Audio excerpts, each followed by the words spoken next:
I am going to station, I am going towards the station. তো এই দুটো তফাৎটা কি? টু আর টুয়ার্ডস, এই দুটো প্রিপোজিশন ব্যবহারে অনেক সময় কনফিউশন হয়। তো এটা অ্যাকচুয়ালি ডিফারেন্সটা কি? টু বলতে ফাইনাল ডেস্টিনেশন হবে। যেমন she sent the letter to her friend, to her friend, তার বন্ধুর কাছে, বন্ধুর কাছে। He is going towards stations, that doesn't mean স্টেশনে সে ব্যক্তি যাচ্ছে, তাই না?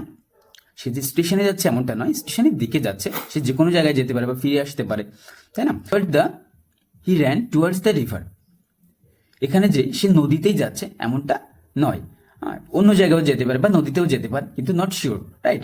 Not end point. Actually towards end point বোঝাবে না, কিন্তু যখন টু ব্যবহার করা হবে এন্ড পয়েন্ট বোঝাবে, অর্থাৎ আমি যেই প্লেসটাতে যাচ্ছি সেটা মার্ক থাকছে, রাইট?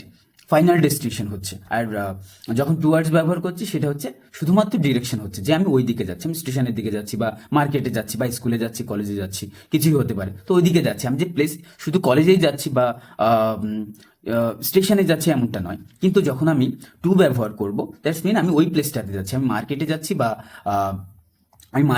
বা কলেজে যাচ্ছি, যেখানেই যাই, তো প্লেসটাতে যাচ্ছি, এটা হচ্ছে ফাইনাল ডেস্টিনেশন। আর টুয়ার্ডসটা হচ্ছে শুধু ডিরেকশন বোঝাচ্ছে, টুয়ার্ডস শুধুমাত্র ডিরেকশন বোঝাচ্ছে, আর টু ফাইনাল ডেস্টিনেশন বোঝাচ্ছে।